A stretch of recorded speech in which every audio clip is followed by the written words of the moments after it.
आमचे कासवी मातेचे दृष्टांत चिंतन करणारे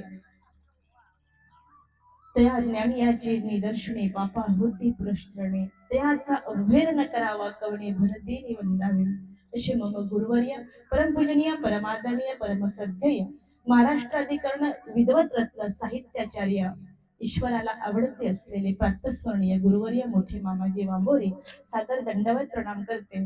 ज्यांनी धर्म संवर्धन केलं त्या गुरु माऊली पळशी रोड निवासी असलेल्या आदरणीय पूजनीय तपस्विनी कस्तुराक्का मानेकर आणि ज्यांच्या प्रेमळ संगोपनातून माझं संगोपन झालं ते माझे गुरुवर्य परमपूजनीय परमादरणीय परमश्रद्धेय मान्यराज बाबा मानेकर भोई यात्रे गुरुवर्यांना सादर दंडवत प्रणाम करते. आणि ज्यांच्या आयोजनातून आणि शिस्तबद्ध नियोजनातून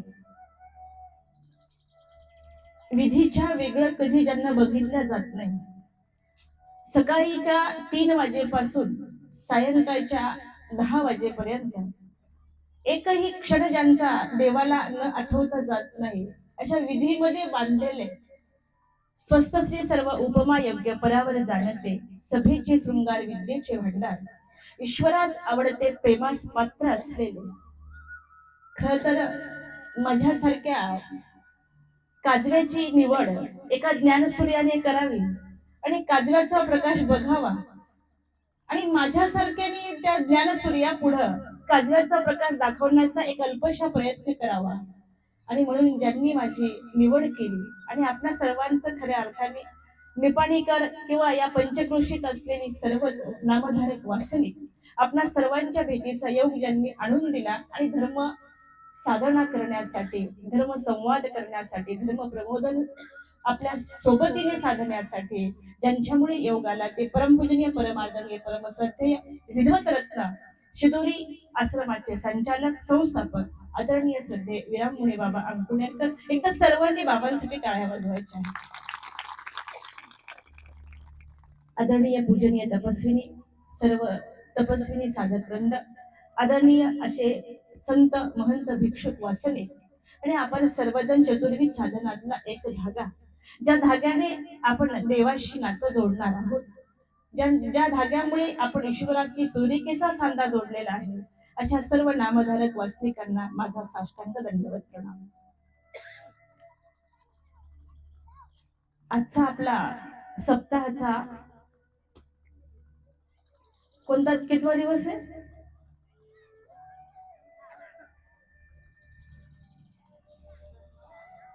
किती दिवस झाले बाई?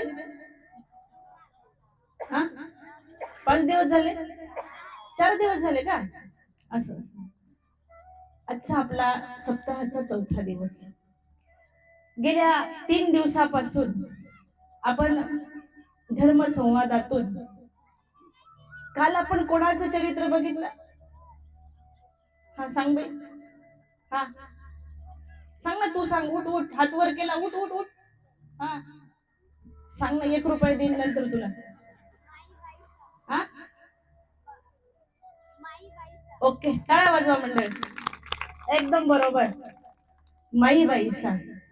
पण आमच्या स्वामींनी काहीतरी नंतर नाव ठेवलं तिचं, कोणाला सांगता येईल बरं? अरे फोडलं दे तू आता, काही खरं नाही. बरोबर आहे, शांताबाईसा. या शांताबाईसाचा जीवन आपण बघितला. महादाईसा, त्यानंतर आपण भद्रकार कामाईसा आणि शांताबाईसा या आचार्य थोर साध्वींच्या म्हणतात ना की पवित्र ज्यांचा सर्वज्ञांच्या चरणी देह गेला अशांच्या गुणानुमोदन केलं तर आपली वाणी ही पवित्र होती.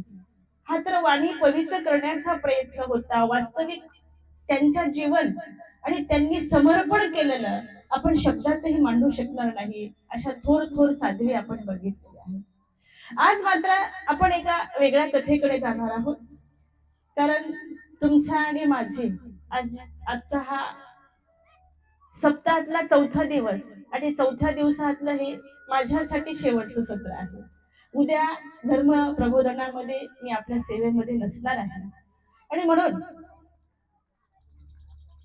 आमचे नाणेगावचे सद्भक्त आलेले आहेत, त्यांना माझं आत्मकथन फार आवडतं. पंजाब भाऊ इथं आलेले आहेत आणि म्हणून मला आत्मकथन म्हणजे त्या व्यक्तीच्या जागेवरती जाऊन त्या व्यक्तीने आपल्या जीवनामध्ये घेतलेला अनुभव. कारण स्वामींना सुद्धा कथा सांगण्याचा मोह आवरला नाही. तुम्ही रोज म्हणता की नाही, रात्री परावर कथा कथिता उजेडे, सांगे सुवेद पथिराज कथा प्रसंगे. रोज म्हणतो की नाही आपण, की देवाला सुद्धा जेव्हा सूत्र निरूपण केले, परावर निरूपण केलं, माझ्यासारख्याला समजलं नाही ती गोष्ट, आणि मग देवाने त्या ठिकाणी कथा सांगितल्या. 114 दृष्टांत म्हणजे कथाच आहे. त्याही पेक्षा काही वेगळ्या कथा आहेत ज्या आपण बघितल्या आहेत. आणि म्हणून आज आपण एक अशी कथाच बघणार आहोत आणि त्या कथेकडे आज आपण जाणार आहोत. जड वस्तू बोलतात हो आपल्यासोबत. कधी आपण विचार केला का की आपल्या घरामध्ये असलेल्या जड वस्तू आहेत, पण त्या जड वस्तू आपल्यासोबत बोलतात. तुमच्या घरातला सोफा सेट, कपाट, फ्रीज, तुमच्या घरातला पंखा, तुमच्या घरातली भिंत, दरवाजा, खिडकी सगळं तुमच्याशी बोलू शकते, सगळं बोलू शकते. तुम्ही शाळेत गेले, शाळेतला खडू बोलतो, शाळेतला फळा बोलतो, शाळाच बोलती. कधी कधी जड आहे ती शाळा, बोलती पण तुमच्यासोबत. जड वस्तू आपल्याशी बोलतात आणि आपल्यामध्ये चैतन्यत्व निर्माण करतात. आज अशीच एक कथा आपण बघणार आहोत. कथेचं नाव आहे मी सप्तशृंगी बोलतो. हो, मी सप्तशृंगी बोलतोय. तुम्हाला परिचित असेल नसेल, परंतु नाशिक जिल्ह्यामध्ये शेवटचं असलेलं टोक, या शेवटच्या टोकावरती युगानुयुगे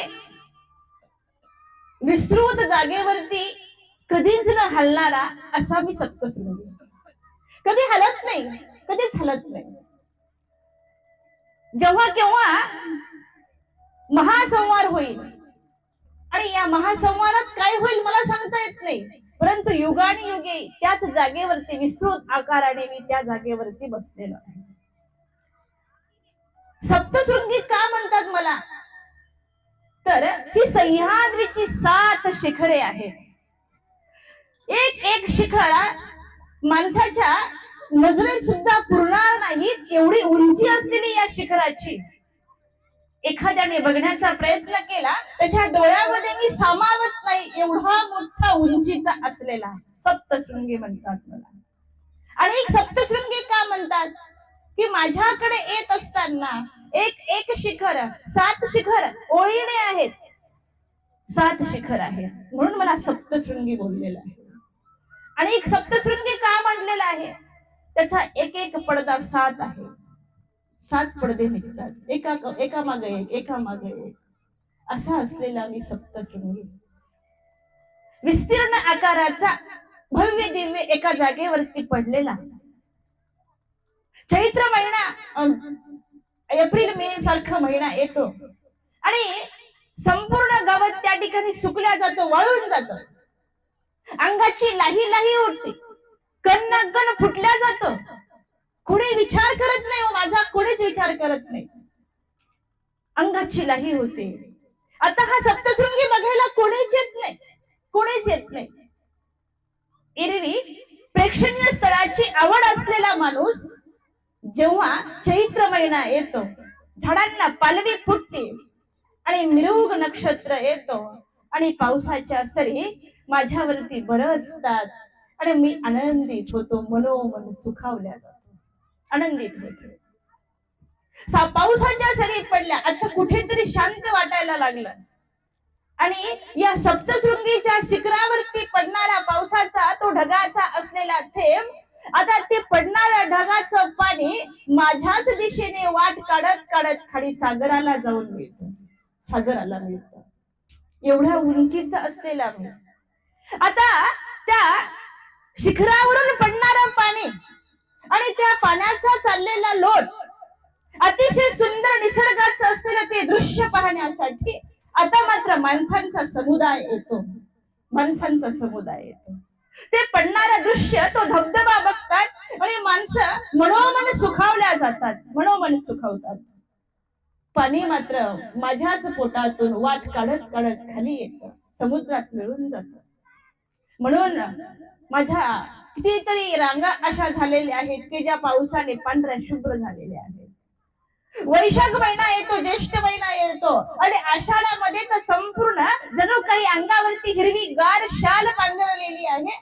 त्याच्यावरती फुलपाखर आनंदाने बागडत आहेत. अनेक पक्षी त्या ठिकाणी विहरण वर्तन करण्यासाठी येत आहेत. असा असलेला सुंदर दृश्य बघायला आता मात्र ऑगस्ट सप्टेंबर महिन्यात माणसं माझ्याकडे येतात, निसर्गाचं सुंदर दृश्य बघतात, मनोमन सुखावतात. मग एक गोष्ट लक्षात ठेवा, मी विचार केला की माणसाला फक्त चांगलं बघायला आवडतं. कोणाच्या दुःखामध्ये तो कधीच थांबणार नाही. जोपर्यंत चैत्र, त्याच्या अगोदरचा एप्रिल मे होता, कुणी आलं नाही, कुणी बघितलं नाही, कुणी स्पर्शही केला नाही. माणसं अशीच आहे, तो त्यांना चांगलं आवडतं. आता हिरवीगार गालीच्या पांघरलेला आहे, संपूर्ण त्या ठिकाणी वनराई बहरलेली आहे. अशा वेळेस माणसं येतात आणि म्हणून मी अनेकांना पाहणारा आहे. एका जागेवरती असल्यामुळं विचित्र प्रकारची माणसं येतात आणि माझ्याकडे येतात, बघतात मला, निघून जातात माझ्यापासून.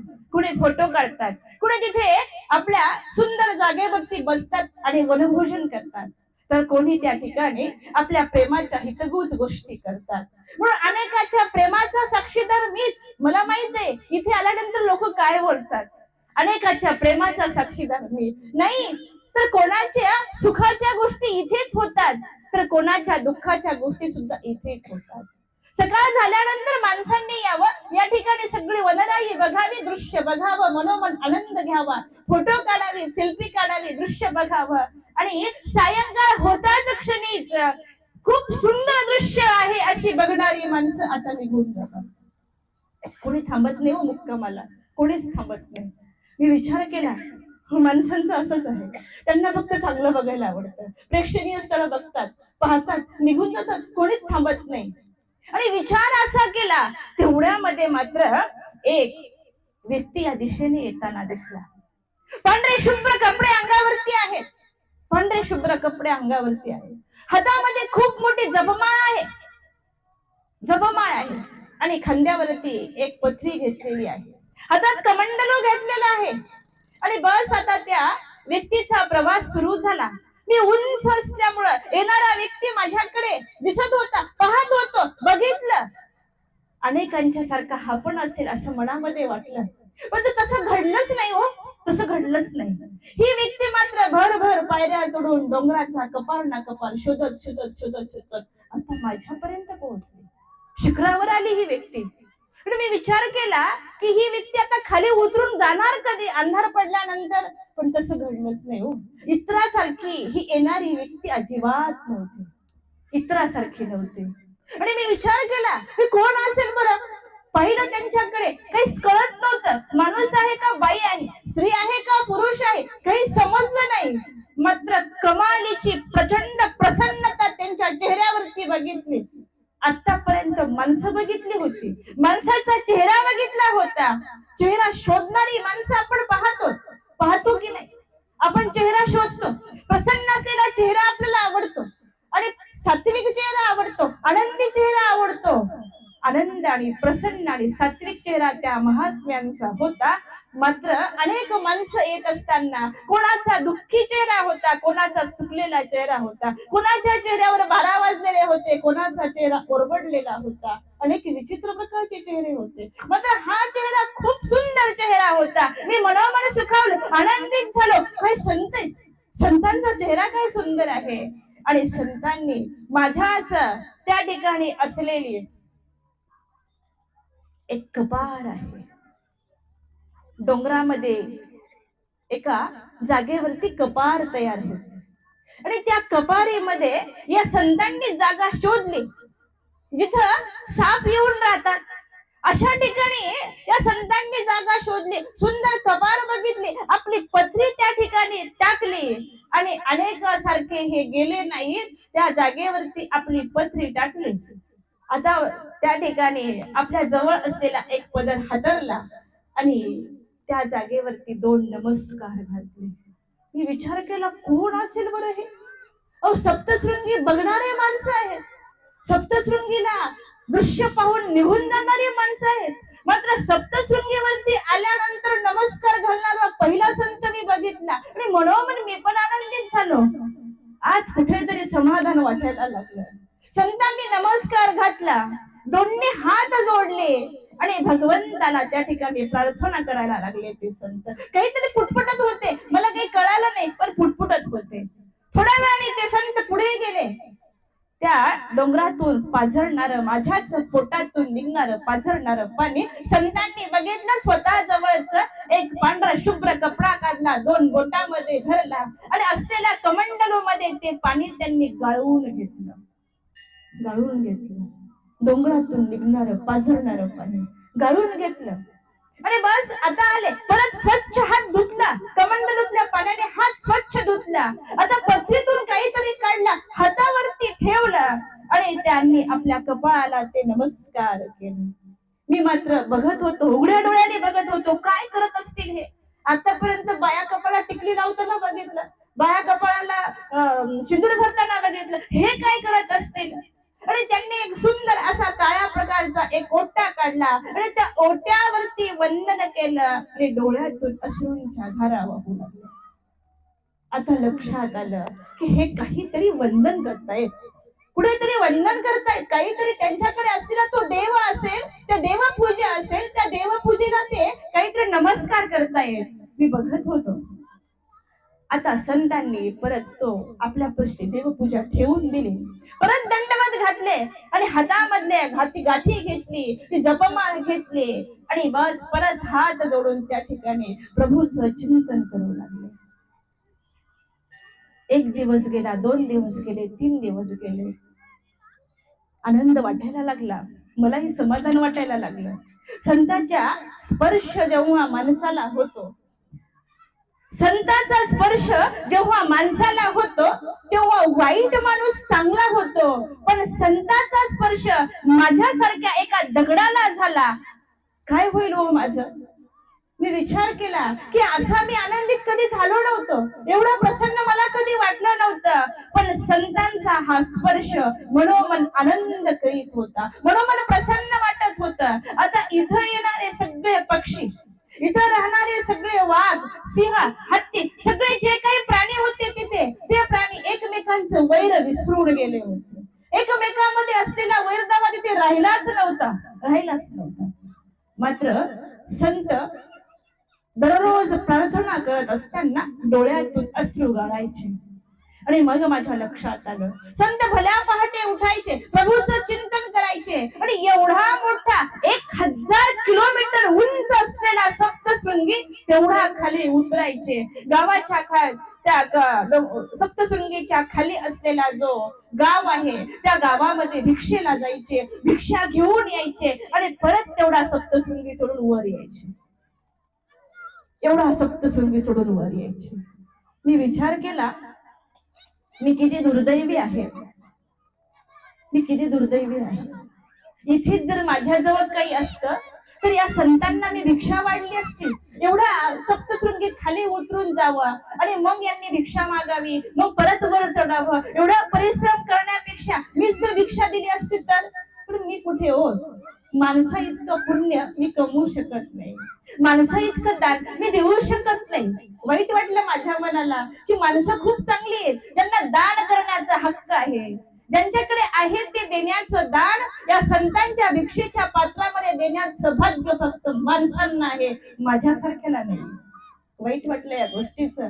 संत मात्र परत वर चढले, परत हातामधली परत भिक्षा तिथे प्रभूला दृष्टपूत झोळी केली आणि त्याच झोळीमध्ये त्याच पात्रामध्ये असलेलं पाणी ओतलं आणि तो काला केला आणि तो काला संतांनी पिऊन घेतला. आता 5, 7, 8, 10 दिवस, महिना गेला आणि 2 महिने गेले आणि एक दिवस विचारा वाटलं की संत हो, तुम्ही दररोज कोणाची प्रार्थना करता? कोणामुळे तुमच्या डोळ्यामध्ये एवढे अश्रू जमा होतात? कोणामुळे जमा होतात? अहो, संतांचा आचार बघितला, संतांचं वागणं, बोलणं, उठणं, बसणं बघितलं. अबोल असलेले ते संत बोलत होते, फक्त देवाशी बोलत होते, बोलत होते, फक्त देवाशी बोलत होते. या व्यतिरिक्त, भिक्षा शब्दाच्या व्यतिरिक्त त्यांच्या मुखातून एकही शब्द निघत नव्हता. आणि आता मात्र या संतांचा आचार बघितला, त्यांचं देवाशी बोलणं बघितलं, आणि माझा अहंकार गळून पडला. हो, तुम्ही बसा सप्तशृंगी, तुला कशाचा अहंकार आहे? मला पण अहंकार होता की या संपूर्ण महाराष्ट्रामध्ये असलेल्या सगळ्याच डोंगरापेक्षा माझी उंची जास्त आहे, याचा मला अभिमान होता. माणसाला कशाचा अभिमान कधी सांगता येतं का? सांगता येत नाहीये. कोणाला कशाचा अभिमान, कोणाला कशाचा अभिमान असतो. मला पण अभिमान होता, मी सगळ्यापेक्षा उंच आहे, उंचीचा अभिमान होता. मात्र आज मात्र माझा अहंकार चक्काचूर झाला, अहंकार गळून गेला. आज माझ्या लक्षात आलं की समुद्र सपाटीपासून माझी 1000 किलोमीटर जरी उंची वर असली तरी जो देवाच्या भेटीला जातो आणि जो देवाचा संत आहे ना, त्याची उंची माझ्यापेक्षा जास्त मोठी आहे. संत मोठे आहेत, माझी उंची मोठी नाहीये. संतांची उंची मोजता येत नाही. हो, आपण पाहतो आज कितीतरी उंची आहे माणसाकडे, त्याची जो शिकला त्याच्या पाठीमागे डिग्र्या लागल्या, जो राजकारणामध्ये गेला त्याच्या पाठीमागे राजकारणाच्या डिग्र्या लागलेल्या आहेत, ज्याने मान सन्मान मिळवला त्याच्या पाठीमागे मान सन्मानाच्या डिग्र्या लागलेल्या आहेत. कुणी मानाने मोठा, कुणी राजकारणाने मोठा, कुणी सन्मानाने मोठा, कुणी उपाधीने मोठा. हे सगळे मोठेपण, सगळे पद प्रतिष्ठा, मान सन्मान मिळून माणसाची उंची वाढल्या जाते. परंतु मला वाटत होतं की या सगळ्यापेक्षा मी उंच आहे, पण या सगळ्यापेक्षा, भौतिक शिक्षणापेक्षा सुद्धा अध्यात्माची उंची जर कोणाची वाढली असेल ना, ती फक्त संतांची वाढलेली असते, अध्यात्माची उंची वाढलेली असते. आणि माझा सगळा अहंकार गळून पडला. मी विचारावा प्रयत्न केला की संत हो, तुम्ही कुठून आले, तुमचं गाव काय, तुम्ही राहता कुठं, तुम्ही इथे का आलेत, असं विचारावं वाटलं. परंतु मला कुठं बोलता येतो. पण एक दिवस घडला प्रसंग असा की इथे मात्र सगळे प्राणी एकमेकांमध्ये वीरवर्तन करत असताना आपला वैरदावा विसरून गेले. निर्वैर सप्तशृंगी झाला आणि एक दिवस सगळे झाडे, वेली, पशु, पक्षी पक्षी सगळे एकत्रित आले, संतांच्या जवळ बसले. आता मित्र झाले होते संत, त्याचे पक्षी, मोर त्या ठिकाणी असणारे सगळे मित्र झाले होते. संतांच्या जवळ गेले आणि पक्ष्यांनी त्या संतांना विचारलं, संत गण हो, नमस्कार तुम्हाला. संतांनी नमस्कार स्वीकार केला आणि संत हसायला लागले. पक्ष्यांनी आपल्या भाषेमध्ये विचारलं संतांना, संत तुम्ही कुठून आलात, तुमचं नाव काय आहे, तुम्ही कुठल्या गावचे आहात. आणि संतांच्या चेहऱ्यावर मिसके हास्य निर्माण झालं. आता मी पण माझे कान उंच केले आणि संत काय बोलतात याकडे माझे लक्ष वेधल्या गेलो. मी पण विचार केला, कोण आहेत हे ऐकावं, हे संत कोण आहेत बघावं आपण. आणि संतांनी त्या ठिकाणी सांगायला सुरुवात केली. आता कधीच न बोललेले संत आज बोलणार आहेत, अबोल संत आज बोलणार आहेत म्हणून सगळेच उत्सुक झाले होते. वाहणारा वारा सुद्धा थांबला. हो, पक्ष्यांचा आवाज थांबला गेला त्या ठिकाणी आणि आता फक्त आवाज निघाला होता, तो संतांचा आवाज होता. संतांच्या मुखातून पहिला शब्द बाहेर पडला, देव माझा श्री चक्रधर. श्री चक्रधर नामाचा गुंजारव कानावरती पडला आणि आता लक्षात आलं की संत श्री चक्रधर स्वामीचे आहेत. बघितलं त्यांच्याकडे. आता संतगण तुम्ही कुठले आहात प्रश्न विचारला आणि त्या ठिकाणी संत पुन्हा हसले आणि म्हणतात, संतांना कुठं गाव असतं का, संतांना गाव आहे का, कोण्या गावचे ते, संतांना कधी गाव आहे का. एकाने प्रश्न विचारला संतांना, तुम्ही कोण्या गावचे आहात. कवन देश से आया जोगी, क्या है तुम्हारा नाम, कौन तुम्हारी माता पिता, कौन तुम्हारा धाम. प्रश्न विचारला, तुम्ही कुठून आलेले आहात, तुमचं नाव काय आहे, तुमचे माता पिता कुठे आहेत. संतांनी उत्तर दिलं, तम देश से आया जोगी, जीव हमारा नाम, कृष्ण हमारी माता पिता, पिता मोक्ष हमारा धाम. किती सुंदर उत्तर दिलं संतांनी. आम्ही कुठून आलेलो आहोत? तम देशातून आलेलो आहोत. आमचं नाव काय आहे? जीव.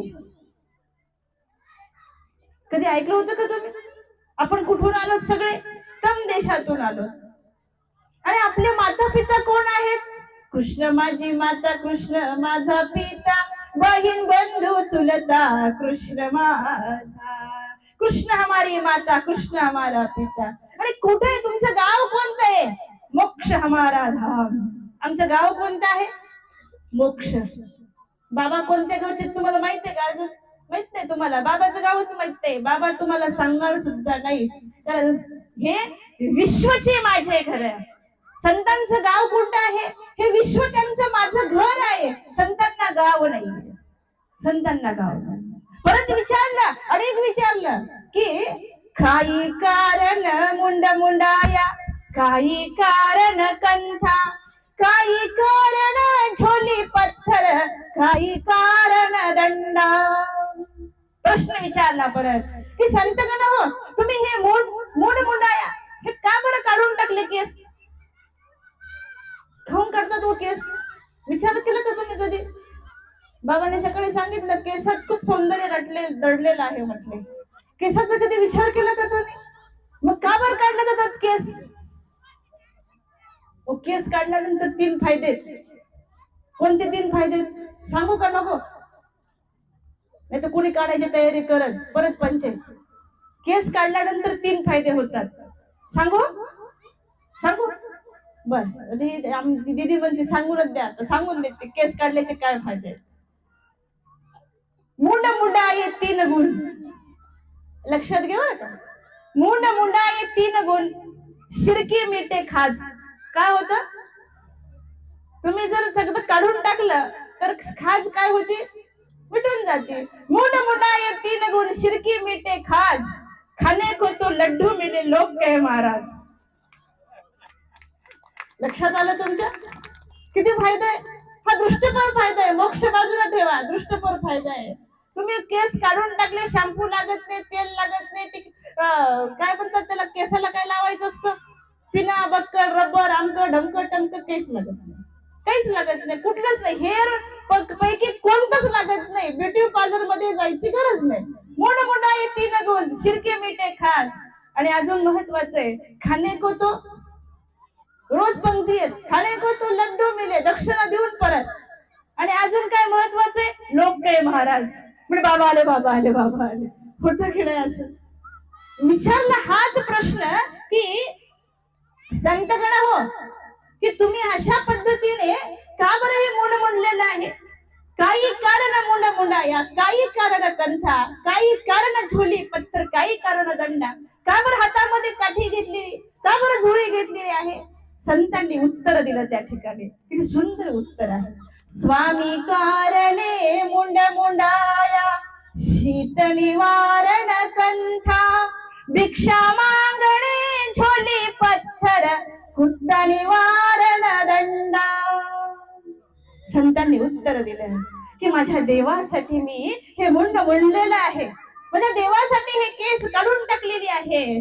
तर होणाऱ्या उन्हाळा, पावसाळा आणि हिवाळा या 3ही ऋतूपासून माझं रक्षण व्हावं म्हणून हा कंथा घातलेला. एरवी मला याची गरज नाहीये. उन्हाळा ऊन लागू नये, पावसाळा लागू नये, थंडी वाजू नये म्हणून हा कंथा घातलेला आहे. आणि भिक्षा मागणं झोले पत्थर, माझ्या देवाने विधी सांगितलेला आहे म्हणून हातामध्ये भिक्षा पात्र आहे. आणि रस्त्याने जात येत असताना कुत्राने मला त्रासच देऊ नये म्हणून कुत्ता निवारण दंडा.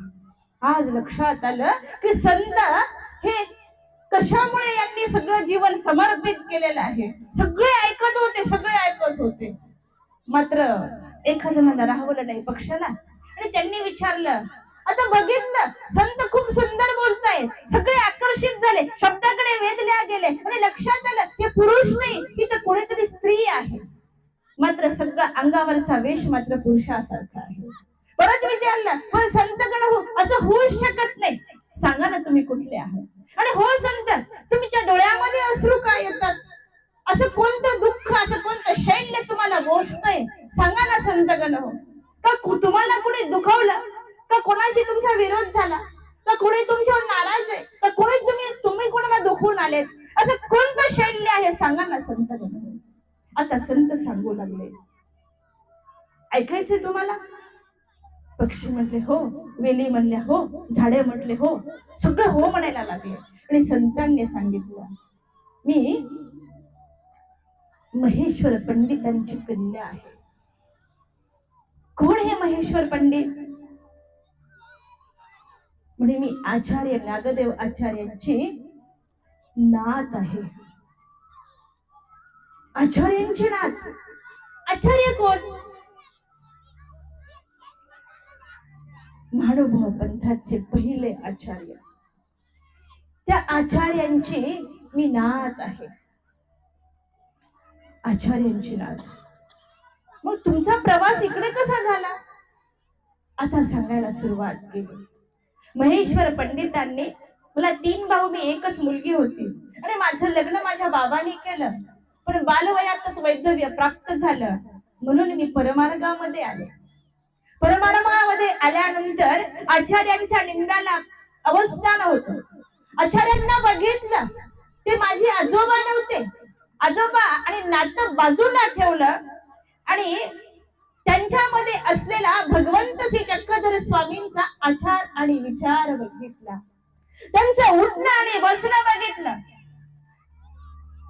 अष्टप्रहर स्मरण करणारे माझे आचार्य बघितले आणि मी सांगितलं माझ्या बाबाला, महेश्वर पंडितांना, की मला नाही यायचं तुमच्याकडे, आता मलाही आचार्यांच्या जवळ राहायचं आहे. आणि मी आचार्यांच्या नावे संन्यास घेतला आणि परमार्गामध्ये राहू लागले. दुर्दैव एवढंच झालं की मला जास्त सान्निध्य प्राप्त झालं नाही. थोड्याच दिवसाचं सान्निध्य प्राप्त झालं, परंतु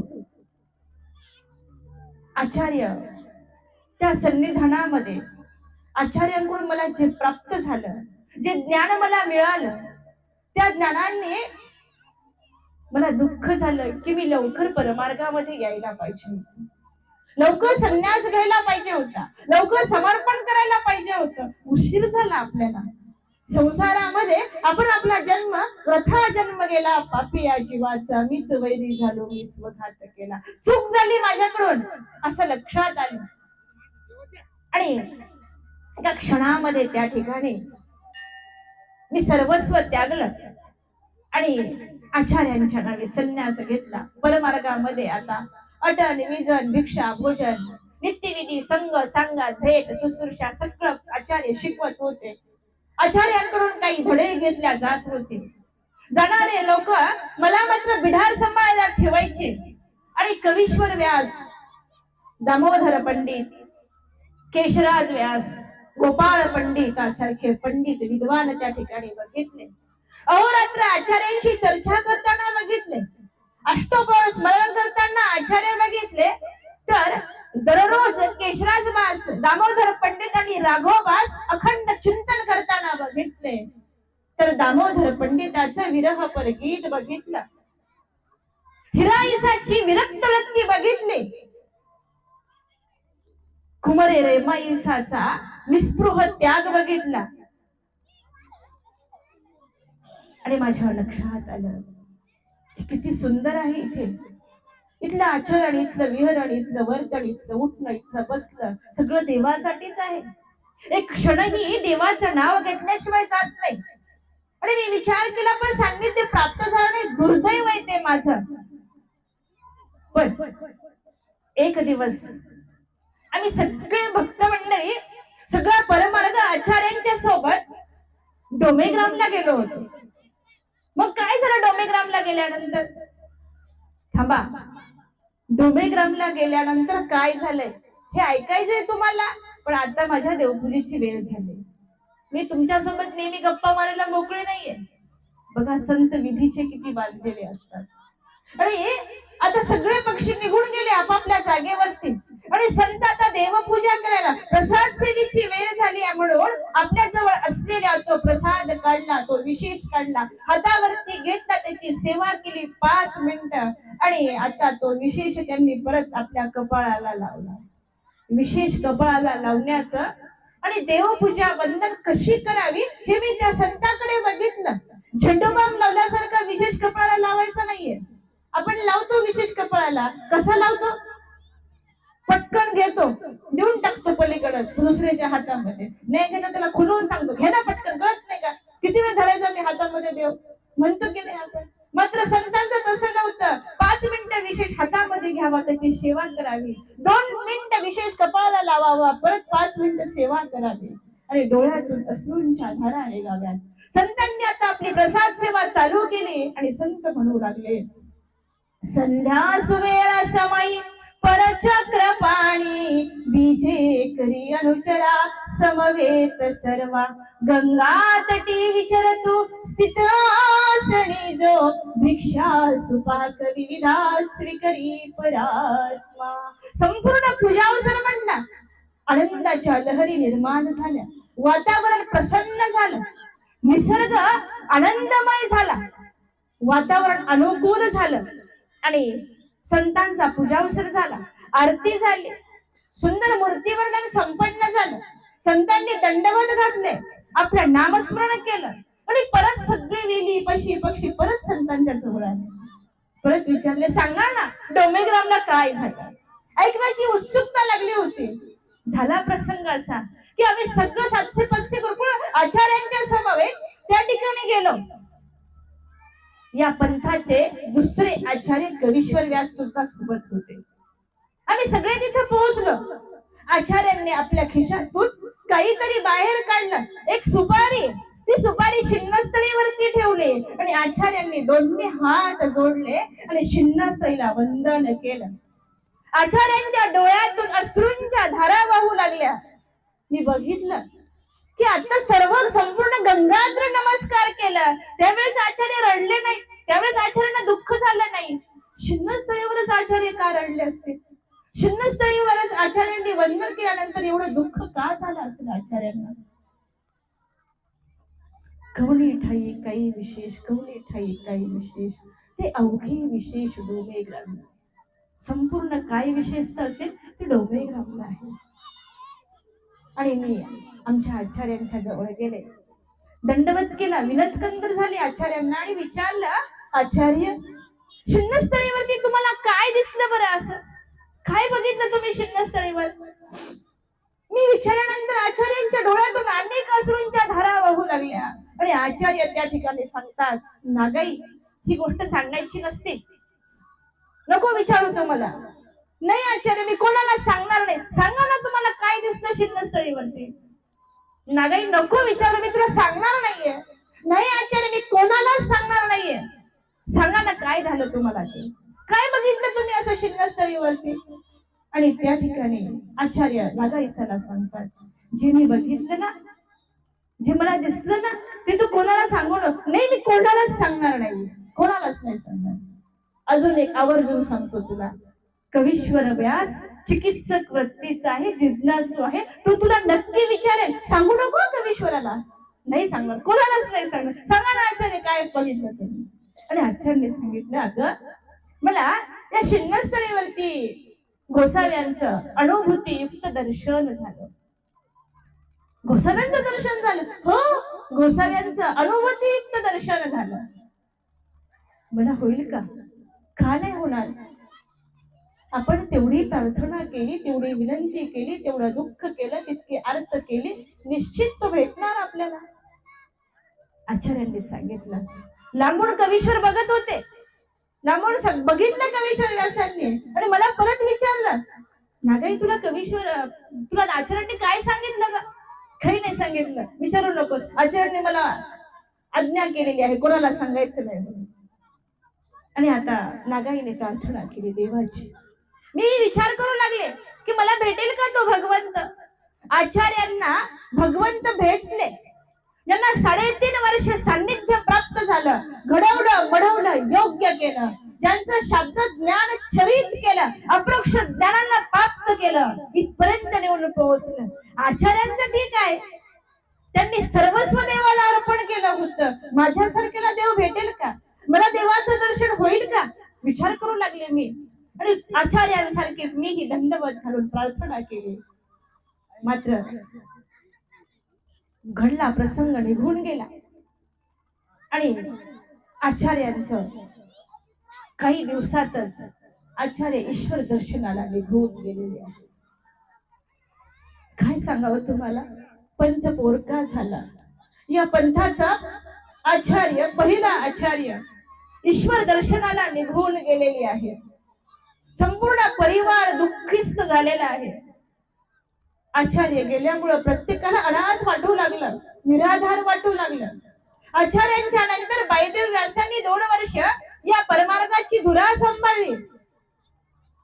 तो बाईदेव व्यासही बघितला. ज्याने डोमेग्रामला आल्यानंतर नमस्कार करत असताना बघितली, स्वामींची पीक बघितली, तांबोळाची टाकलेली पीक बघितली आणि साष्टांग दंडवत घातला, जीभ सोलेपर्यंत दंडवत घातला. मी त्याचं दुःखही बघितलं. तो भावाग्न प्रकृतीचा होता. काय सांगावं तुम्हाला, तो जास्त दिवस टिकला नाही. आणि मग कवीश्वरांच्या गळ्यामध्ये या पंथांची माळ घालण्यात आली. आता सगळी मंडळी कवीश्वर व्यासांना आचार्य म्हणत होती. मीही सन्निधानामध्ये होते. मग काय झालं, पुढे घडलं काय? तुम्ही एवढं दुःख का करता? एवढं तुम्हाला अश्रू तुमच्या डोळ्यामध्ये नेहमी का असतात? त्यावेळेस काय सांगायचं तुम्हाला. एक दिवस हा कवीश्वर माझ्याकडे आला आणि मला म्हटला, नागाई, मी तुझा मोठा भाऊ आहे ना? हो. तू माझी बहीण आहेस ना? हो दादा, मी तुझी बहीण आहे. बघा ना, महानुभाव बंधामध्ये रक्ताच्या नात्यापेक्षा धर्माचं नातं किती श्रेष्ठ असतं. त्या नात्यामध्ये किती ताकद आहे. धर्माचाच भाऊ, धर्माचीच गुरु बहीण, धर्माचाच गुरु भाऊ असतो. पण सख्या बहीण भावापेक्षा सुद्धा अच्युत गोत्री याचं आणि परंपरेचं नातं शेवटच्या काळापर्यंत जे टिकतं ना, ते महानुभाव पंथाच्या गुरु बहीण आणि गुरु भावाचं नातं टिकतं. दादा, तू विचार, सांग ना ताई. मग नागाई, तुला त्यावेळेस आचार्यांनी काय सांगितलं होतं ग डोमेग्रामला? परत तोच प्रश्न विचारला. अगं देवाने मला, आचार्यांनी मला आज्ञा केली नाही सांगायचं. नाही दादा, मला नाही सांगायचं तुला. ताई, आता आचार्य ईश्वर दर्शनाला गेलेले आहेत. सांग ना, काय घडला वृत्तांत सांग मला एकदा. आणि या बहिणीलाही भावाला सांगण्याचा मोह आवरला नाही आणि या बहिणीने सांगायला सुरुवात केली. कवीश्वरा, आचार्यांना छिन्नस्थळीवरती अनुभूतीयुक्त दर्शन झालं, हे आचार्यांनी मला सांगितलं. मात्र ती मी बोलत असताना कवीश्वराने मला मध्येच थांबवलं. गप बस नागाई, असं कधीच होऊ शकत नाही. का होऊ शकत नाही?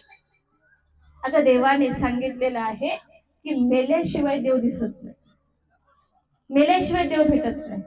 या जन्मात तो भेटतच नाही. तो जर भेटायचा असेल ना, मरावं लागतं. मेल्याशिवाय देव भेटत नाही.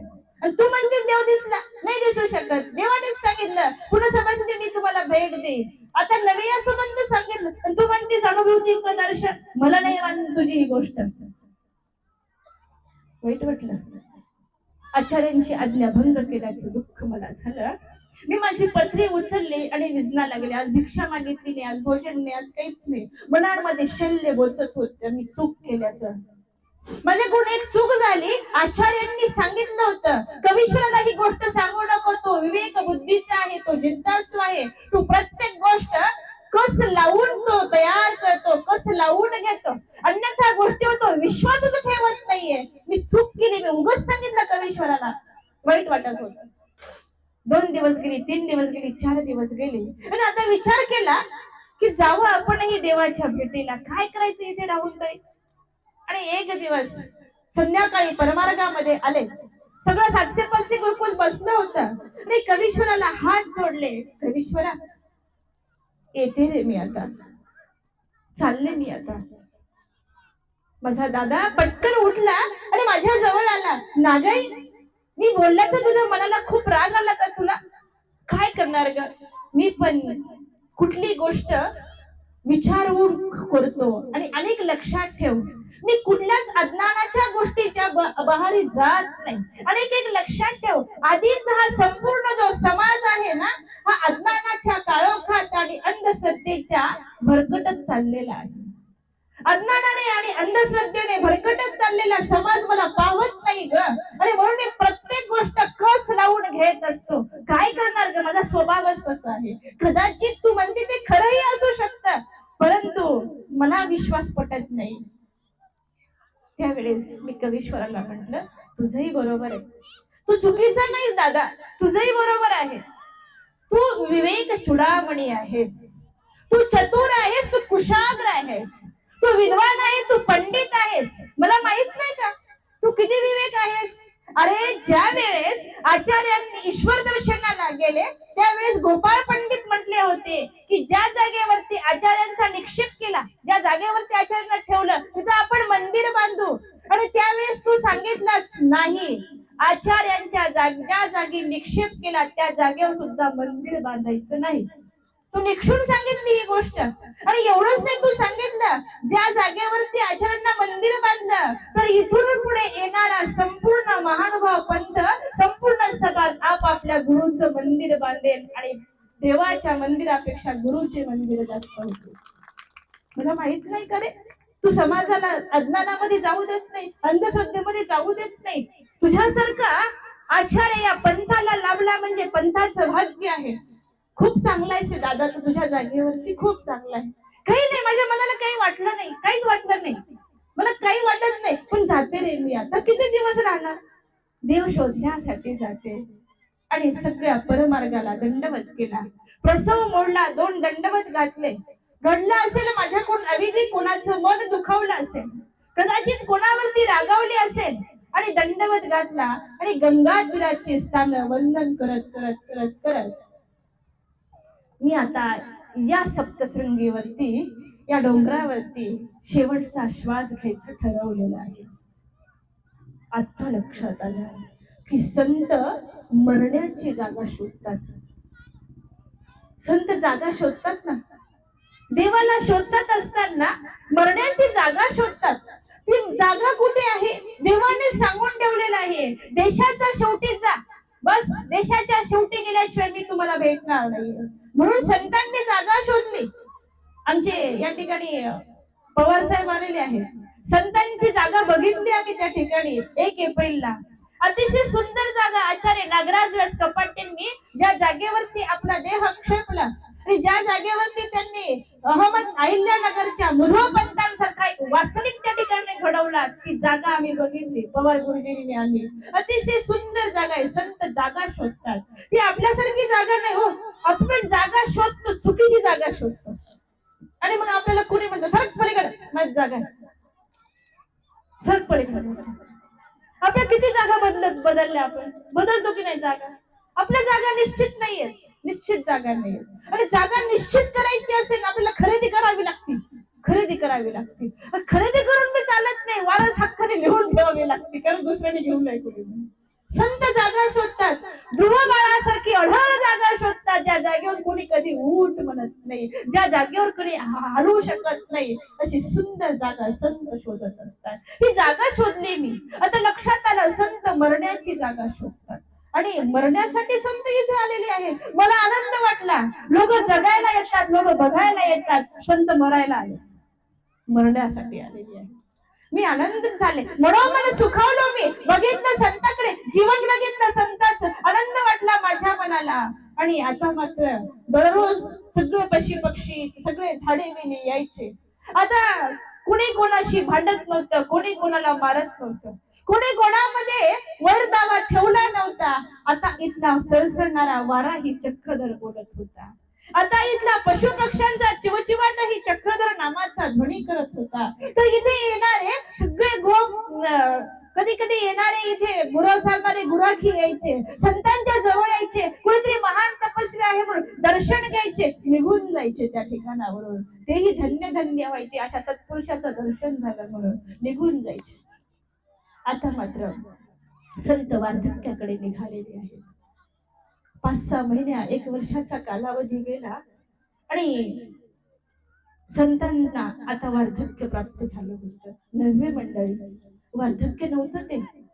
तर या जागेवरतून येऊन दररोज एवढा उंच असा हजारो किलोमीटरचा डोंगर चढून आणि उतरून फक्त वृक्षांना सेवन करून त्यांनी आपल्या मनावरती इंद्रियावरती विजय मिळवला होता. मनोदमन, देह दमन आणि इंद्रिय दमन, तीन दमन करून देह क्रूश केला होता. कारण देवाने सांगितलेलं आहे, हडाची रांगोळी केल्याशिवाय मी तुम्हाला भेटू शकत नाही. संतांनी हडाची रांगोळी केलेली होती. इतकी हडाची रांगोळी केली, बघितलं येताना संत किती सुंदर होते. आता शरीर क्रूर झालं होतं आणि संत आता दररोज देवाला प्रार्थना करायचे, प्रभूची आराधना करायचे आणि सांगायचे, हे देवा, हे भगवंत आहे श्री चक्रधर राया, घेऊन जा रे. आता किती दिवस ठेवणार आहेस तू? तुझी जागा दिलीस ना, त्या जागेवरती मी आलो, देशाच्या शेवटी मी पोहोचलो, कधी येणार आहे तुम्हाला भेटायला? विचार करा मंडळी, संत आपण जगण्यासाठी गोळ्या खातो की नाही? जगण्यासाठी गोळ्या खातो आणि संत मरण्यासाठी जागा शोधतात. संत मरणाची वाट पाहतात. आपण मरण येऊ नये म्हणून देवाला सांगतो, देवा मला मरण येऊ देऊ नको. आणि संत सांगताय, देवा मला मरण ये, मी मेल्याशिवाय तो दिसणार नाही. प्रभूची आराधना चालू झाली आणि संत आता परत प्रार्थना करू लागले, देवाची प्रार्थना करू लागले. उत्तरपंथी का हो गेले स्वामी श्री चक्रधरा, आता मज कोण जगी आसरा, आता मज कोण जगी आसरा. हे प्रभू, का गेलास रे तू उत्तरपंथी? अरे तुझ्याशिवाय आज आम्हाला कोणताच आसरा नाही रे. जगामध्ये गेल्यानंतर, गावामध्ये गेल्यानंतर लोक कदाचित म्हणत असतील, जनमनती हे राजकुमार. आम्हाला बघितलं लोक म्हणत असतील, हे देवाचे राजकुमार आहेत. आम्ही माते विन पोर की पोर. आम्ही मात्र, आमची आई उत्तरापंथी गेली, आमचा बाप उत्तरापंथी गेला, म्हणून आम्ही कसे आहोत?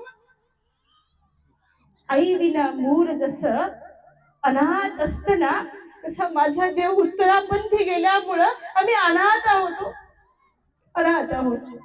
आणि तो मेल्याशिवाय दिसत नाही, तो सहजासहजी भेटत नाही. त्याला आवडतं ध्यान, त्याला आवडतं भक्ती, त्याला आवडतं वैराग्य, या तीनच गोष्टीचा उपहार त्याला आवडतो. आणि म्हणून ज्ञानप्रबोध मध्ये आचार्य कवीश्वर भास्कर भट्ट बोरीकर म्हणतात, तपाचा ताटी ध्यानाचा गुणे वाटी, विस्तारुणी शेवटी मजर पावी. मला उपहार दाखव, कशाचा उपहार आवडतो देवाला? तपाचा, तपश्चर्येचा उपहार आवडतो. तप देवाला उपहार आवडतो, तपाचा, ध्यानाचा बोने वाटी. अजून त्या तपाच्या ताटामध्ये ध्यान म्हणजे स्मरण, ही स्मरणाची वाटी, तपश्चर्येच्या ताटामध्ये स्मरणाची वाटी ठेवावी. आणि विस्तारुणी शेवटी, असं सुंदर वाढलेलं तपश्चर्येचं आणि स्मरणाचं ताट विस्तारलं की भगवंत त्याचा स्वीकार करतो. मला हा उपहार आवडतो रे, हा भगवंत सांगतोय. आणि जन्मणती हे राजकुमार, आम्ही माते विन पोर की पोर, वन वन फिरतो दारोदार. तुम्हा विना श्रीधरा, तामज कोण जगी आसरा, तामज कोण जगी आसरा. सांग देवा, का गेला तू उत्तरपंथी? या लेकरांना सोडून तुला किंचितही आमची दया आली नाही करे? संतांचं देवाशी बोलणं बघितलं आणि आज सगळ्यांच्या डोळ्यामध्ये अश्रू कधी तरळले कळालंच नाही. पक्षी, झाडी, वेली, सगळ्यांच्या डोळ्यात अश्रू होते. देवाला भेटण्यासाठी संत रडत होते, दुःख करत होते. आता मात्र संत एक दिवस सकाळी उठले. आता डोंगर उतरवत नव्हता, पण प्रयत्न केला भिक्षेला जाण्याचा. सकाळी सूर्योदय उगवल्यापासून उतरण्याचा प्रयत्न करत होते आणि त्या सूर्यासोबतही बोलत होते. ते त्या सूर्याकडे बघितलं आणि म्हणतात, किती तपणार आहेस तू अजून? तप, तुला किती तपायचंय तितकं तप. तुझ्या तपण्याने तू कितीही तपला तरी मी जळणार नाहीये, मी जळणार नाहीये. मी जळते रे, माझ्या देवाशिवाय मी जळते. माझं मन जळतंय, माझं संपूर्ण शरीर जळतंय, फक्त परमेश्वरासाठी जळते. तुझ्या जळण्याने मी जळणार नाहीये. तू किती तपायचं तितकं तप. तुझ्या 17 कळा जरी तपल्या ना तरी तप, मी मरणार नाहीये. तप, तुला किती तपायचंय ते. आणि संत घामाघूम व्हायचे. थोडस 2-4 पावलं चालले की थांबायचे. कसा तरी डोंगर उतरला, 2 घर भिक्षा केली आणि परत डोंगराचा त्या ठिकाणी चढून येण्यासाठी 5 वाजले. दिवस फक्त भिक्षा खाली उतरून वर आणण्यापर्यंतच दिवस गेला. आज पोटामध्ये अन्नाचा कणही नव्हता. 4 वाजता प्रभूला झोळी दृष्टपूत केली आणि त्यातली असलेली थोडीशी भाकर, त्या भाकरीमध्ये पाणी ओतलं आणि संतांनी काला केला आणि तो काला पिऊन घेतला. परत आपल्या दंडवताला सुरुवात केली. आज संत देवाशी बोलत होते. तू किती सुंदर आहेस देवा, फार सुंदर आहे तू, किती छान दिसतोस तू. आचार्यांनी बघितला, किती सुंदर दिसतोस तू. अरे, जी बाई निरक्षर आहे त्या प्रल्हाद बाईसाला तू देव निरूपण केला. तिला काहीच कळत नाहीये, देव कसा आहे माहित नाहीये, त्याला तू देव सांगितला, तू देव समजावून सांगितला निर्वचनाच्या माध्यमातून. प्रल्हाद बाईसाला प्रभूंनी देव निरोप केला. आज कुठे गेलास रे तू? आज का भेटत नाहीये मला? अरे राही याने तुला फक्त विनंती केली, घाल तुझं अंग उघडं घाल, माझ्या डोळ्याचं पारणं फिटू दे. तू सगळ्या अंगावरचा एक एक पदर बाजूला केला आणि संपूर्ण सुंदर श्रीमूर्तीचं दर्शन पाठवत्याला रायाला करवलं. आज कुठे गेलास? आज कुठे गेलास? अरे, निर्भट्ट भांडारेकरासाठी शोधत शोधत तू भंडाऱ्याला पोहोचलास. त्याच्या दारामध्ये भिक्षा मागितली आणि भंडारा गावातून भंडारेकरांना घेऊन निघालास तू. आज कुठे गेलास? अरे, बाईसा मातेला प्रेमदान देण्यासाठी पाय पुसण्यावरती 3 दिवस बसलास तू. 3 दिवस. ती जागा बसण्याची होतीस का? पाय पुसणं कोणी बसतं का? तू बसला ना त्या पाय पुसण्यावरती. अरे, एका जीवाला प्रेमाचं दान देण्यासाठी पाय पुसण्यावरती बसलास तू. पाय पुसण्यावरती बसलास. मला पाय पुसणं फार आवडलं पाय पुसणं. यासाठी आवडलं पाय पुसणं की लोक घरात प्रवेश करत असताना पहिला स्पर्श कशाला करतात? पाय पुसण्याला करतात. पाय पुसल्याशिवाय माणूस घरामध्ये जाऊ शकत नाही. मी विचार केला की सगळ्यात महत्व आपल्या सगळ्या घरातल्या सगळ्या गोष्टीपेक्षा सगळ्यात जास्त महत्व कशाला आहे? पाय पुसण्याला. पाय पुसण्याला महत्व आहे. आमच्या चिंतनजनक बाबाने सुद्धा पाय पुसणं फार सुंदर सांगितलं. बाबा म्हणतात, नागंबेच्या घरात जेव्हा माहेर घर आले, नागंबेच्या घरात जेव्हा माहेर घर आले, पाय पुसण्यावरी ते दवा ब्रह्मकमळ फुलले. काय पुसता नशिबतीचे पुसत आले, न पुसणाऱ्या त्रिदोषांना क्षणात पुसून गेले. म्हणाल तुम्ही चांगदेवही कोठे बसले, चांगदेवही पाय पुसण्यावरी बसले. पाय पुसणं मला आवडलं. अरे, त्या बाईसा मातेला प्रेमदान देण्यासाठी तू पाय पुसण्यावरती बसला, दुधी करट्यामध्ये आरोग्याने स्वीकार केली. आज कुठे गेलास? तुला नागाई दिसत नाही? तू नागाईला कधी भेटणार आहे सांग देवा? प्रभूला विनंती करत होता. आणि बस आता नागाईच्या मुखातून स्वर बाहेर निघालेले आहेत. कारण प्रभू श्री चक्रधर भेटण्यासाठी माझ्याकडे तप नाही, ज्ञान नाही, भक्ती नाही, वैराग्य नाही. माझा अधिकार कदाचित अजून फळाला आला नसेल, नव्हे तर देवाला मला भेटण्याची वेळ ठरली नसेल. आणि म्हणून त्या ठिकाणी नागाई देवाला सांगत होती. काय सांगत होती? मी विषयाशी जन्म दिला नाही दिला स्वामीला. मी काय केलं? मी जन्म कशाला दिला? मी विषयाला जन्म दिला, म्हणून माझा खऱ्या अर्थाने जन्म जो देवाला अपेक्षित आहे तो जन्म मला देता आला नाही. आणि मग असा विषयाला जन्म दिल्यामुळे, विकाराला जन्म दिल्यामुळे, विकल्पाला जन्म दिल्यामुळे, 18 पगड जातीला जन्म दिल्यामुळे 84 लाख एवढी मला भोगावा लागला. देव कधी भेटणार मला? नाही भेटणार. मी विषयाशी जन्म दिला नाही दिला स्वामीला. मी देवाला जन्म दिला नाही, जो देवाने मला मागितला तरी मी जन्म दिला नाही. देवा चूक झाली रे माझी, पण आज तरी मला तुझ्या पदरात घे. प्रार्थना चालू होती. पशु पक्षी बघत होते, मी बघत होतो. आता तर माझा, तुम्ही म्हणसाल की माझा आता सगळा अहंकार गळून गेला. मी एकदम अहंकाराच्या वेगळा झालो. संतांचा आचार बघितला, संतांचा विचार बघितला, संतांचं देवाशी बोलणं बघितलं. आज आपण सगळं माझं माझं म्हणतो. संत कशामध्ये स्वतःचं ममत्व ठेवत नाहीत.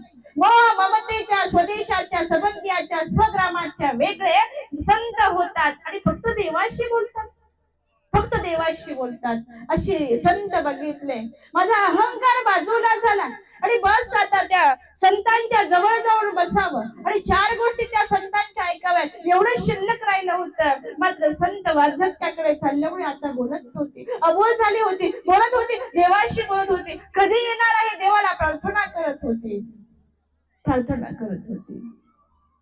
जो ढोऱ्या डोंगर आहे, जो चंदनवंदन आहे, जो ढग्या डोंगर आहे, अनेक असलेली या प्रदेशातली अनेक काही ठिकाण आहेत. नांदेड जिल्ह्यामध्ये अंबाडी सारखे ठिकाण आहे जिथे संत जागा शोधतात आणि देव भेटीला येतात.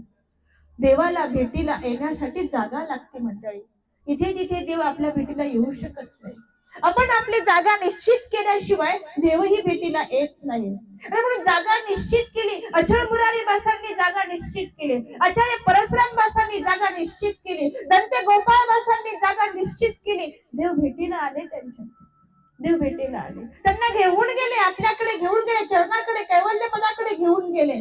मला कधी येणार?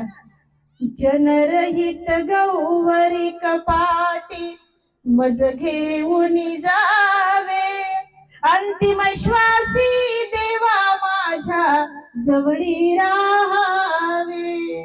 देवा अंतिम श्वास आता तुझ्या जवळ द्यायचा आहे. नागाईशाने प्रार्थनेला सुरुवात केली. प्रार्थना म्हणत होती आणि मनात विचार केला की देवाने तर सांगितलेलं आहे की डोंगराशिवाय गेल्याशिवाय, कपाटात गेल्याशिवाय, देशाचा शेवटा, तळवटा, कोलटा गेल्याशिवाय देव भेटत नाही. आणि म्हणून त्या ठिकाणी नागाई सांगत होती की मी जागा तर शोधली पण देव भेटत नाहीये, मला देव भेटत नाही याचं मोठं दुःख आहे. बस आता एकदा देव भेटला की मी माझ्या मोकळी झालेली आहे. ढोऱ्या डोंगराच्या कुशीत जाईन, तेथेची पाहिन रूप तुझे, ते धोणीची जाते कैवल्याची वाट. काय आहे म्हणे इथे? ते धोणीची जाते कैवल्याची वाट, मोक्षाची पहाट फुटे तेथे, मोक्षाची पहाट फुटे तेथे. वैराग्याच्या बळे कसी न जमीन. ही जमीन कशाने कसायची आहे? इथं कोणतं अवजार लागतं? वैराग्याचं अवजार लागतं. वैराग्याच्या बळे कशी न जमीन, शांतीचे रोप लावीन मी, शांतीचे रोप लावीन मी. ढोऱ्या डोंगराच्या कुशीत जाईन, तेथेची पाहिन रूप तुझे. प्रार्थना देवाला केली आणि आज ठरवलं. आज 3 दिवस झाले पोटामध्ये अन्नाचा कणही नाही, भिक्षेला जाता आलं नाही. 3 दिवस झाले अन्नाचा कण नाही, तरी मरण येत नाही. म्हणून 4थ्या दिवशी कशी तशी भिक्षा मागितली. कसं बस त्याच्यामध्ये पाणी ओतलं, गिळलं पाणी कसं बसते, परत 3 दिवस उपवास केला तरी मरण येत नाही आणि देवाला प्रार्थना करत होत्या, देवा कधी येणार आहेस माझ्या भेटीला? प्रभू चक्रधरा तुझ भेटाया, जीव तळमळतो किती सांगूया, भव सिंधू मधुनी ताराया, मज कोणी न दुसरा प्रभुराया, द्या ठाव मला तव चरणीया, जीव तळमळतो किती सांगूया. प्रभू ए आता बस, सहन होत नाही रे मला. पहाटेचे 3 वाजले आहेत आणि तेवढ्यामध्ये मोठा काळा भुजंग समोर येऊन उभा आहे. नागाईसाने बघितला आणि नागाईसाने त्या भुजंगाकडे बघून हसायला लागला. साप दिसल्यानंतर हसायला येतं का? हसायला येईल. समजा आता इथं आला, येऊ नाही पण आला, तुम्ही काय करणार? बस बाबा पंक्तीचं जेवण घेऊन जा, तुला जे लागतं ते आम्ही देतो, देऊ आपण. नागाईसा म्हटली हरकत नाही, तूही भाग्यवान आहेस रे, तू पण भाग्यवान आहे. कोणाशी बोलल्या? सापाला. भुजंग समोर उभा आहे, कसल्याच विचलित झाल्या नाही, कसल्याच विचलित झाल्या नाही. चेहऱ्यावरचा भावही बदलला नाही. प्रचंड कमालीची प्रसन्नता चेहऱ्यावरती, आनंद आहे चेहऱ्यावरती. वार्धक्य आलेले, थकलेले आहे, शरीर क्षीण झालेलं आहे, निगात्र झालेलं आहे, सगळं शरीर गळून गेलेलं आहे, उठायला सुद्धा ताकद नाही, मात्र चेहऱ्यावरती प्रचंड तेज आहे. स्मरणाचं, तपाचं, ज्ञानाचं तेज होतं, भक्तीचं तेज होतं, भावनेचं तेज होतं. प्रभूला भेटण्यासाठी आतुरता चेहऱ्यावरती होती, शरीर मात्र निगात्र झालेलं होतं.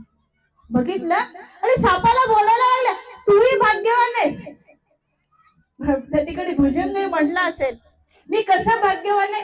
अरे वडनेर भुजंगला तुम्ही दोघं जेव्हा भांडत होते ना, माझ्या देवाने स्पर्श केला आणि दोघांचे भांडण मिटवले. एक इकडं फेकला, एक इकडं फेकला, भांडण मिटले. तू भाग्यवान आहेस, भाग्यवान आहे. अरे नवगावला तू देवाच्या भेटीला आलास, दर्शन घेतलं देवाचं आणि तुला मरायचं कळलं, देवाचं दर्शन झालं, देव बघितला, आता काहीच बघायचं नाही, तू देहत्याग केलास, भाग्यवान आहेस तू, माझ्यासारखं नाहीये तू. आणि साप नतमस्तक झाला आणि साप निघून गेला, निघून गेला, भुजंग निघून गेला. आता साप परत दिवसामागून दिवस जाऊ लागले. देवाची प्रार्थना चालूच आहे, प्रभू कधी भेटायला येणार आहे सांग एकदा, तू भेटल्याशिवाय मी जाणार नाही. मी कारण ह्या देह गेल्याशिवाय आणि मरण पत्करल्याशिवाय, मेल्याशिवाय तू दिसू शकत नाही. तरी लक्षात ठेवा मंडळी, तुम्हाला जर वाटत असेल ना की मला देव भेटावा आणि मी देवाच्या भेटीला जावं, ही जर आपल्या मनामध्ये अपेक्षा असेल तर काय करावं लागेल बरं? काय करावं लागेल? वाटतं की नाही तुम्हाला देव भेटला पाहिजे म्हणून? वाटतं? मग काय करावं लागतं अगोदर देव भेटण्यासाठी? कोणीच सांगणार नाही. काय करावं लागतं? विचार करा बरं का. काय करावं लागतं? आधी काय करावं लागतं? आधी निपाणी गाव सोडावं लागतं.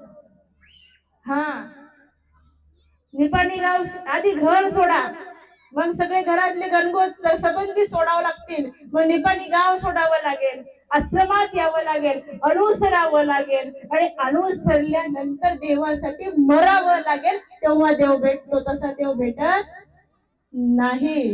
कारण बोले तैसा चाले त्याची वंदावी पाऊले. आणि सोपं नाही देव भेटायचं. तुम्हाला वाटत असं नाही बाबा आणि हे मार्ग हे संत खूप सोपं आहे यांचं, 3 टाइम पंक्ती, सोपं नाहीये. तुम्ही आता ऐकलं, त्या नाती नागाईसाने संपूर्ण देह क्षेपला भगवंतासाठी, अखंड तिच्या श्वासावर सुद्धा देवाचं नाव आहे. ती नाती नागाईसा, विचार करा मंडळी, ही नाती नागाईसा आज देवाची प्रार्थना करत होती. सकाळची पहाटेची प्रचार प्रहारची वेळ झालेली आहे. नाती नागाईसाने देवाला हात जोडले, प्रार्थना केली, प्रत्येकाचा पूजावसर आठवला, प्रसाद सेवा आठवले आणि आता हातामध्ये गाठी घेतली आणि कदाचित थोडासा डुकला लागला आणि आवाज आला, नागाई, अरे नागाई, कोण कोण आहात तुम्ही? तू म्हणत होती ना, देवा माझ्या भेटीला ये, देवा माझ्या भेटीला ये. श्री चक्रधरा, आपण आलात? हो, मी घेऊन जाण्यासाठी आलो आहे तुम्हाला. चला आपल्याला जायचंय, पश्चात जायचंय आपल्याला. थांब देवा, मी तुझे चरण प्रक्षालन करते. नाही नागाई, आतापर्यंत या सप्तशृंगीवर नव्हे तर अनुसरल्या दिवसापासून माझ्यासाठी जो जो अश्रू तुझे गाळलेला आहे ना, त्या अश्रूंचाच खरा अभिषेक मला झालेला आहे. दुसरी गरज नाहीये मला, तुझ्या चरण प्रक्षालनाची गरज नाहीये मला. तुझे अश्रू महत्वाचे आहेत. लक्षात ठेवा मंडळी, देवासाठी अश्रू गाळल्या गेले पाहिजे. देव स्वीकार करतो, तुमच्या एका एका अश्रूचा स्वीकार करतो. नको करूस, थांब ना देवा, उपहार दे, तुला काहीतरी देते. माझ्याकडे काय असेल बरं? काहीच नाही देवा तुला भिक्षेला देण्यासाठी. आज माझ्याकडे काही तुला समर्पण काहीच नको नागाई मला. तू मला समर्पण केलं ना, मला शोधत शोधत तू या इथे पोहोचलीस ना, बस आता मला काहीच अपेक्षित नाहीये. तू मला शरण आलीस, बस आता मला काहीच नको आहे. तुझं शरण आणि तुझं समर्पण हेच मला खऱ्या अर्थाने उपहार आहे. मला दुसरं काहीच लागत नाहीये. आणि नागाईसाने त्या जागेवरती आता विचार केला. आपल्या जवळ असलेला छोटासा असलेला शिन्नस्थळीचा विशेष काढला, एका दगडाखाली तो विशेष ठेवला आणि त्या दगडावरती नाव लिहिलं, एक शिन्नस्थळी असेल. आणि दोन्ही हात जोडले आणि देवाला प्रार्थना केली. श्री चक्रधर, श्री चक्रधर, श्री चक्रधर म्हणून त्या जागेवरती अखेरचा श्वास घेतला आणि नागाईसा देवाची झाली. वार्ता कवीश्वर व्यासांपर्यंत पोहोचली आणि कवीश्वर व्यास आता नाती नागाईसाला शोधण्यासाठी निघाला. पंथाचा भाऊ बहिणीला शोधायला निघाला. कुठे गेली असेल माझी बहीण, कशी गेली असेल? शोधत शोधत शोधत छत्रसिंगीवरती पोहोचला. गुराख्यांना विचारलं, इथे एक स्त्री राहत होती का? गुराख्यांनी सांगितलं, हो इथे एक संत होते, दादोल असे की दादूला आम्ही नेलो. ती बाई होती का पुरुष होते आम्हाला माहित नाही, पण होते इथे एक संत. झर झर झर झर कवीश्वरांनी पायऱ्या चढल्या. छत्रसिंगी चढले, बघितलं तिथला कपाळ ना कपाळ, डोंगर ना डोंगर शोधला आणि एका जागेवरती लिहिलेलं होतं, इथं शिन्नस्थळी असे. आणि कवीश्वर धडकन कोसळले. ज्या जागेवरती नागाईसाचं समर्पण झालं, इथे देव भेटायला आला असेल. ही जागा इतकी पवित्र झालेली आहे. शिन्नस्थळी हातामध्ये घेतली आणि कवीश्वर त्या ठिकाणी रडायला लागलेली आहे. नागाई, खरंच तू देवाच्या भेटीला गेलीस? आणि श्लोक बाहेर आला. कांते श्रीमत् सुदेशे सतशिखर गिरा उत्तर तुंग शृंगे निष्ठावत्यानुगत्या निज जन सखिनाम यांत पंथानमेकम आग्नेयम नागदेवम निज जन परमानंद मार्गम जगामं स्मृत्वा श्री चक्रपाणी निज ऋती ददती ब्रह्मणागांबिकाया. संस्कृत शब्द वाक्य त्या ठिकाणी 4 ओळीचा श्लोक कवीश्वर व्यासांनी नाती नागाईसासाठी त्या जागेवरती म्हटला. नागाई, तू किती महान आहेस. कांती श्रीमत सुदेशे सतशिखर गिरा उत्तर तुंग शृंगे. या महाराष्ट्रामध्ये सगळ्यात उंच असलेलं सप्तशृंगी सारखं शिखर तू निवडलास. निष्ठावत्यानुगत्या, त्याग केलास. जो प्रभूला अपेक्षित आहे तो त्याग केला. निष्ठा ठेवलीस देवावरती. निष्ठावत्यानुगत्या निज जन सखीनाम यांत पंथानमेकम. सर्व पंथ तुला आज दंडवत केल्याशिवाय राहणार नाही. आग्नेयम नागदेव निज जन परमानंद मार्गम जगाम. ज्या नागदेव आचार्यांनी जो परमानंद श्री चक्रधर तुला समजावून सांगितला, तो निजऋती ददती ब्रह्मणागांबिकाया. जो श्री चक्रधर भगवंत म्हणत होता, आम्ही बाईसाचे आहोत, आता बाईसाच्या देवा होईल. त्या देवाची तू झालीस नागाई. तुला या कवीश्वराचा शतशः शतशः दंडवत प्रणाम. आणि कवीश्वर व्यास ती शिन्नस्थळी घेऊन त्या जागेवरून निघून गेला. मंडळी, मी तुमच्या सोबत आतापर्यंत बोलत होतो. आजही मी सप्तशृंगी नावाने आजही उभा आहे. आज म्हाडोबा पंथाचे अनेक मेळावे भरतात. माझ्या शेजारी असलेल्या धोळ्या डोंगरामध्ये आचार्य सोनपेठकर बाबांनी आपला शेवटचा देह श्वास त्या जागेवरती घेतला.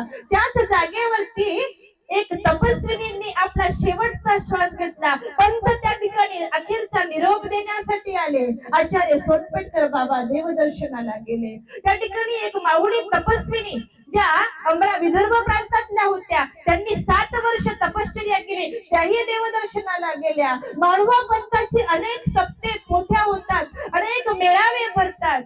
माझी नागाई दिसत नाही, माझी नागाई दिसत नाही.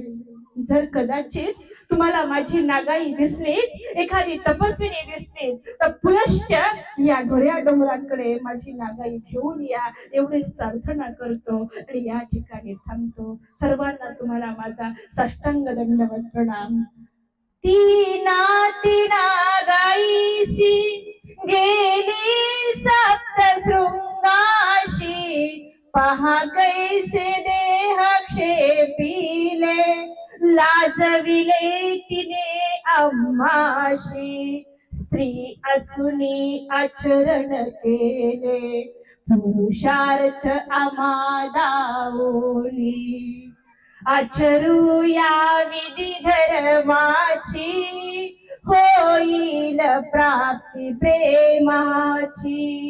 हे माझ्या धर्म बंधूंनो, स्मरू श्रुती सगुण देवाची.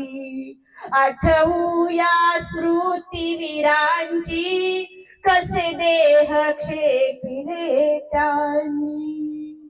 त्या नाती नागाईसाला खऱ्या अर्थाने आज शतशः वंदन करून आजची ही धर्मप्रबोधनाची ही वाक पुष्पार्चन सेवा आचार्य नागाईसाच्या चरणी समर्पित करते. आणि त्यांच्यात असलेलं तपश्चर्या, त्यांच्यामध्ये असलेली विरक्ती, खऱ्या अर्थाने या विरक्तीचं एक समर्पण आणि देवाला कसं शोधावं हा आदर्श माझ्यामध्ये यावा, आपल्या सगळ्यांमध्ये यावा आणि देव श्री चक्रधर नागाईसा सारखा आपल्याला सुद्धा भेटावा ही प्रभू श्री चक्रधराच्या चरणी प्रार्थना करते.